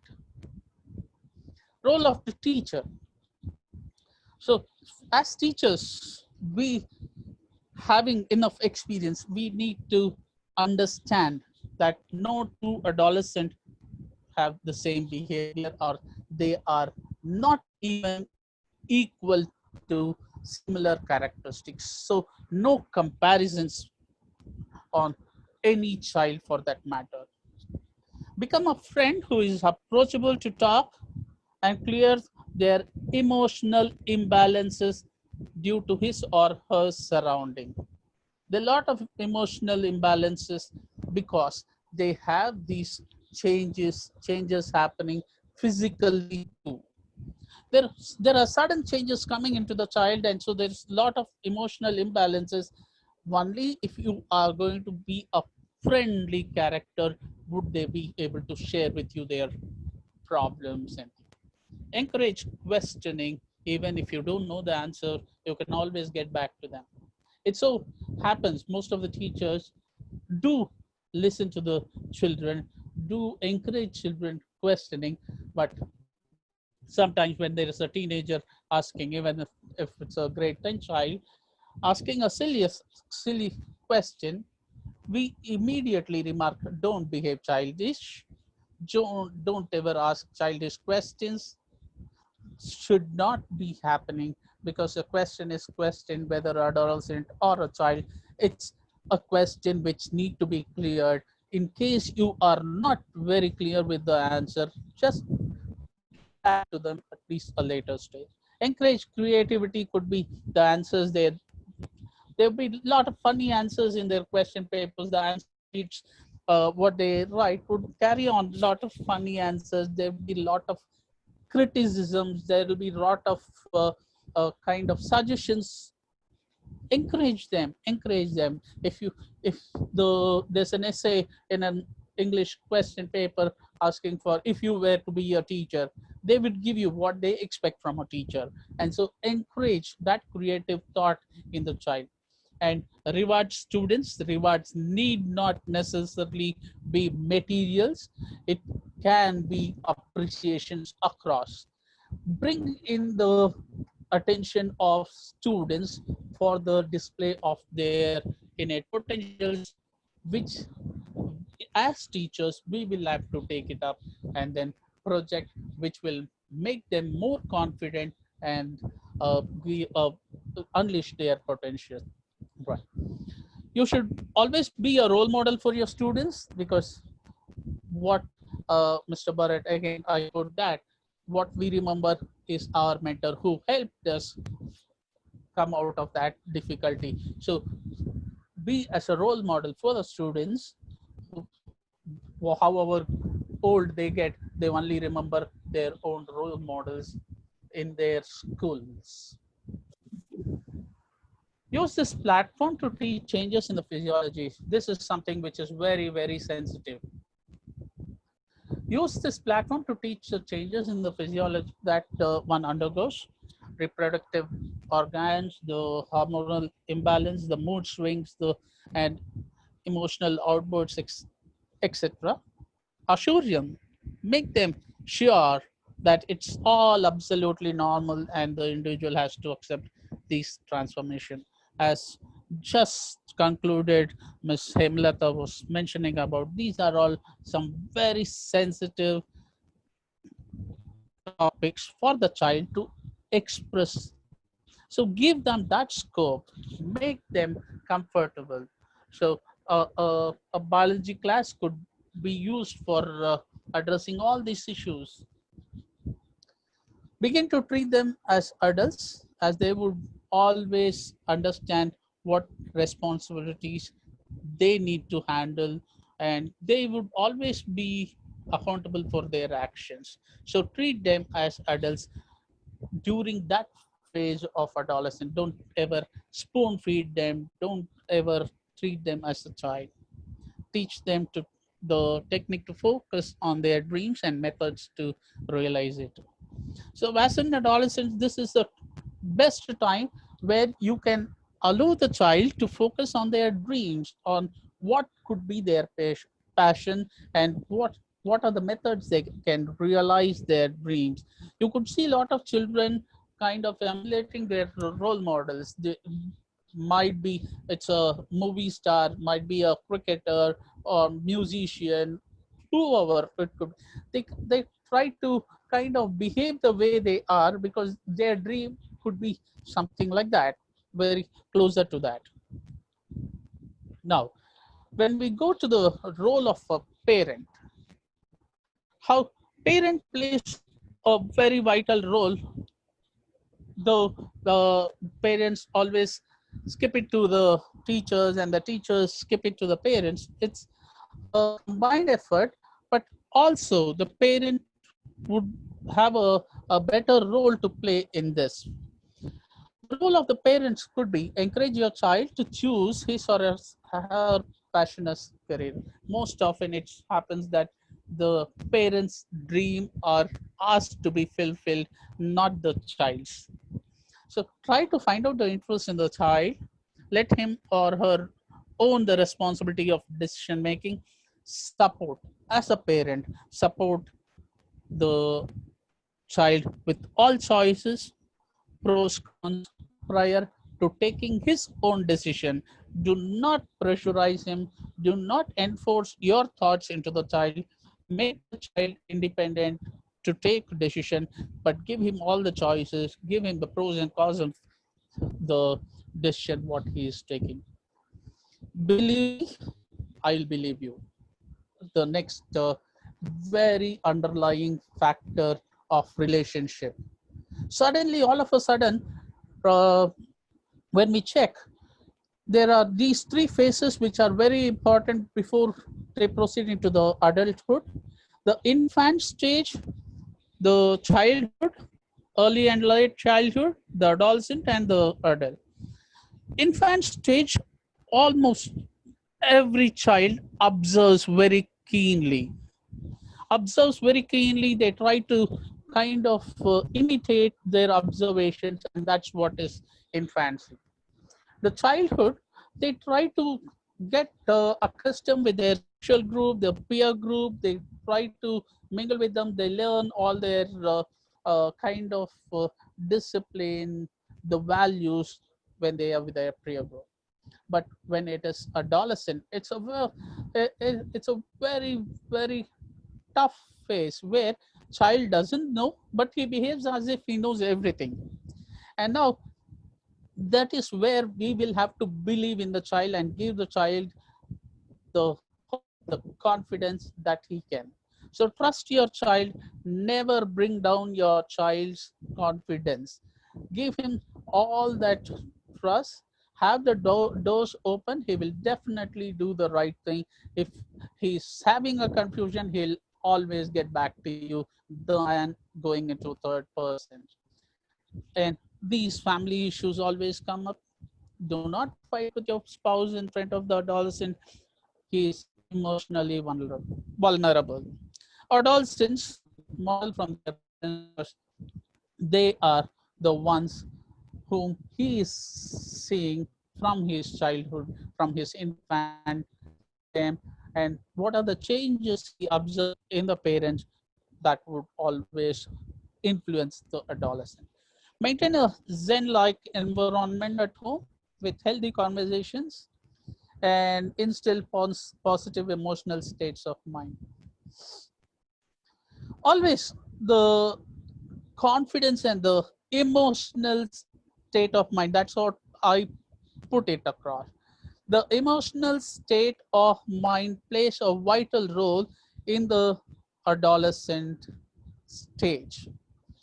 In case you're not accepting the child's behavior and straight away put it on a negative platform, the child will not be behaving the way you want, but he will act differently. In There'll be two different kind of reactions. In front of the parents, he would act a different way, and outside it will be a different kind of reaction. Parents can teach their child about these sensitive growth cycles, menstruations, their cycles, reproduction, and not feel disgusted to talk about it, as you can create awareness. It's always been the Indian parenting setup that these are all very sensitive, we should not be talking to the child. But there are other means when a biology teacher, when a science teacher can teach it in the class. You can also, the topic is included right from grade 8 about how reaching adolescence and how what are the changes, what one needs to do, are the kind of topics which are, we can in general be talking to the child as a parent. This will avoid a lot of sexual abuse, respect for each other, and gender inequalities would be taken off from the child's mind. Never emotionally blackmail your children or instill fear in them. This is more so when they take they make a wrong step. You are irritated for their bad behavior or something, and the first thing what a teacher or a parent reacts is, you would not have a good future, you are fit for nothing, you you would not prosper. All these are to be taken off when we deal with an adolescent.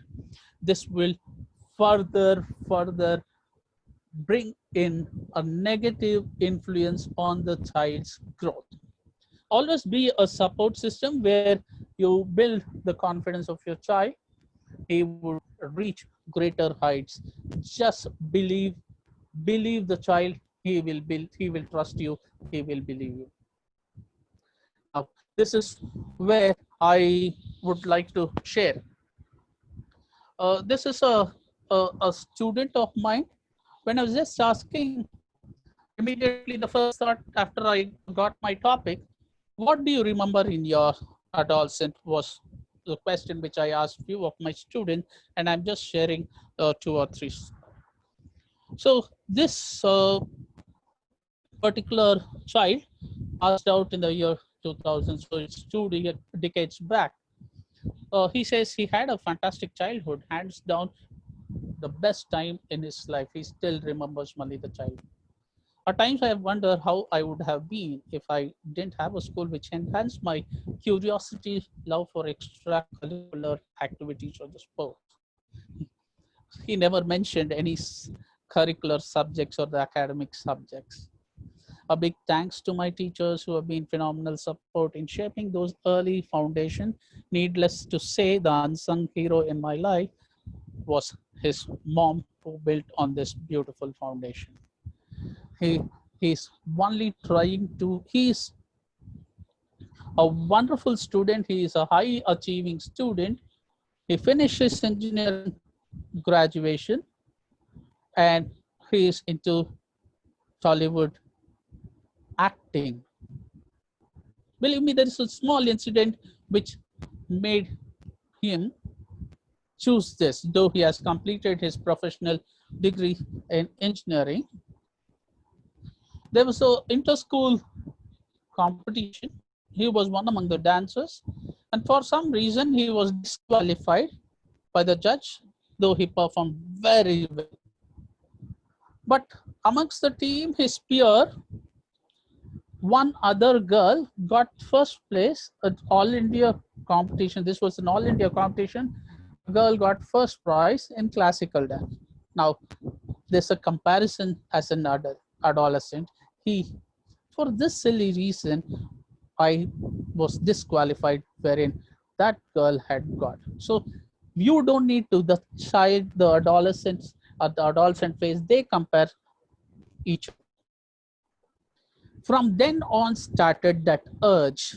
I need to be recognized. I need to be known to people across. It is not my household. It is not my surrounding. I need to be known by people around. So even though he completed his engineering graduation, now he had that passion for that recognition. He was seeking that recognition, and that's how he has reached this far. That is what I understand from the child last 2 decades. I have one another wonderful student of mine, a senior test engineer and a visiting faculty at ITM. So as a teenager, when I was asking, this is her thoughts. As a teenager, I was always intrigued by why my physiology is changing in a specific way, which certainly I thought menstruating is bad. I even tried, lied to my friends. I was down with a fever. This is what generally children do. They give some other kind of excuses because we aren't providing a platform. We are not creating an awareness that these are all normal physical changes which one see when they enter into an. So there were a lot of kind of confusions in the child. I wasn't open asking these questions to my parents or teachers or friends. I used to shy away, being this is a true fact, friends. Children don't speak when they're not confident of sharing. They always presume things, how the others would react. And during my 9th grade, my biology ma'am helped us realize that it's a normal phase through our class on reproductive system, which made me embrace the change with grace. And remember, this child is about 16 years back, she completed 16, 17. She still remembers biology madam taking up this topic because that influenced the child on this very sensitive topic, which she was not able to share with the parents or the friends. So when my amazing parents did not put me down when I didn't shine with the academy, they just left me myself, take my own decisions, and how much I wish to score, all these things with a lot of support from the parents. There are parents who always keep comparing on the grades from their friends, all those things. This particular parent encouraged child not focusing on the numbers or the marks or the grades, but allow the child to proceed on her own. This child, though a senior test engineer, I'm proud. Now she's trying to realize her dream, preparing for the civil services. She's trying to get into the civil services. God bless her to reach greater heights. I have shared two such instances which showed, say, 15 to 20 years back. Now, these are my proud children. We cannot decide on the children, the children from A-tier achievers, the children from a rural background. These are my children who have made us all feel proud of them. The first two children, Miss Likita and Kaveri, are selected for an exchange program sponsored by AFS. AFS is American Field Service Program, and AFS India had about 500 applications. Out of 500 applications, it's shortlisted to only 40, and these two children are among the 40. Two of my children from a rural background, underprivileged, where there is connectivity issues, there is no kind of facilities at home, there's no nothing possible for this child to reach for to that level. These children's confidence, how they prepared themselves at each level when they got selected, they felt confident, and that's the reason now they are in for the intercultural exchange program. But unfortunately, due to the pandemic, things are getting delayed. Otherwise, by this time they should have been there at US. And another student who went into national level kabaddi.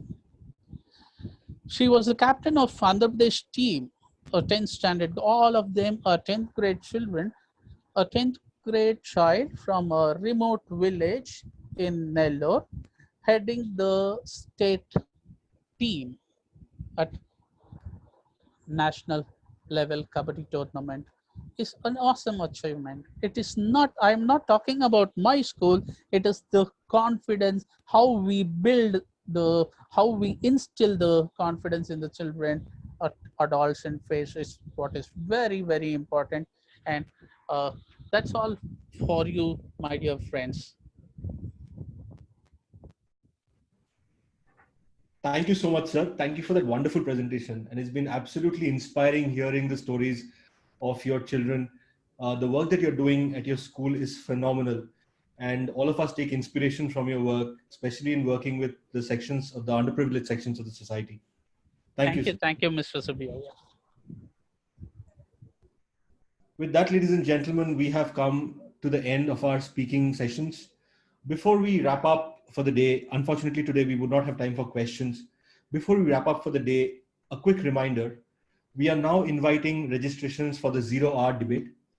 We opened the registrations yesterday. We have 64 teams that we're looking for. 0-hour promises to be India's largest online inter-school debate.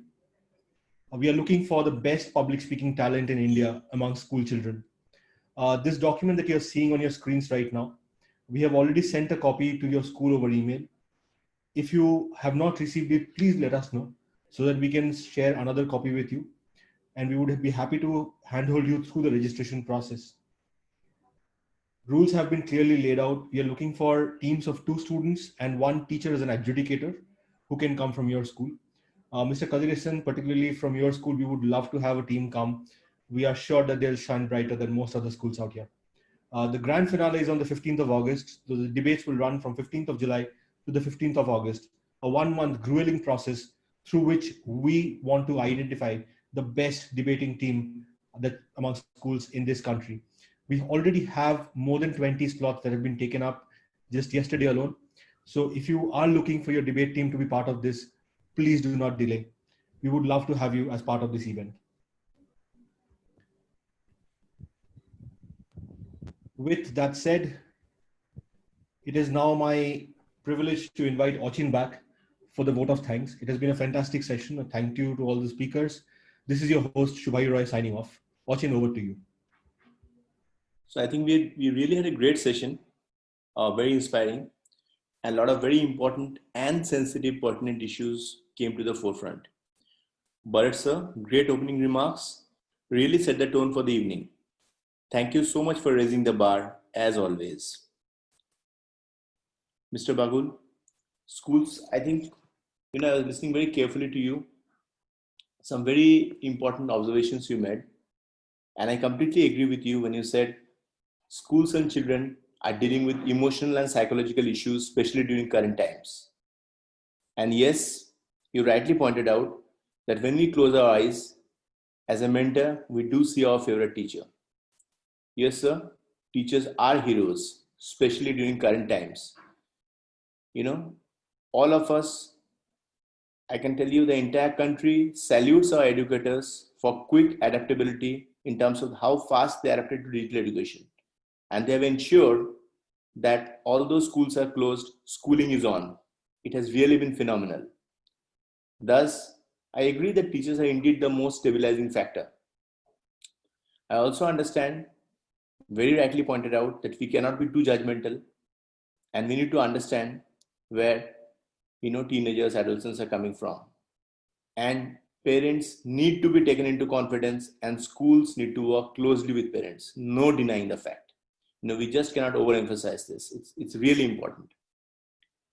Miss Hemlata Shukla Suri, I think you highlighted all the important issues from mood swings to confusions to rage to confrontation to oversensitivity, erratic sleep patterns, eating habits, body shaming, certain behavioral changes. Very well explained. These are issues that really gets us worried. Yes, they need help and being observant is important. But I'm sure with so many eminent educators here and with the kind of deliberations we had, I'm sure help is not far. I'm 100% confident that all of us will join hands and ensure that our young friend get the best possible help. Mr. Kadirashan, we are so happy to have you here today from Nellore. Very well structured presentation. And when you said that a feeling of knowing everything and looking for recognition and increased emotional reactivity, yes, these are challenges that I guess every parent and teacher deals with. Also, no two adolescents are same, and we do need to clear emotional imbalances. And important to make them feel responsible for their action. That's one thing I couldn't agree more. It's really important. Thus, as far as parents are concerned, important to trust your child and maintain a healthy environment at home and being a support system. So I think we really had a great session today.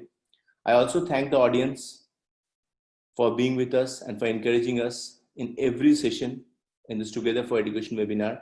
In fact, your constant encouragement and support has helped us to hold these webinars twice a week, and we have only gone from strength to strength and learned from each other.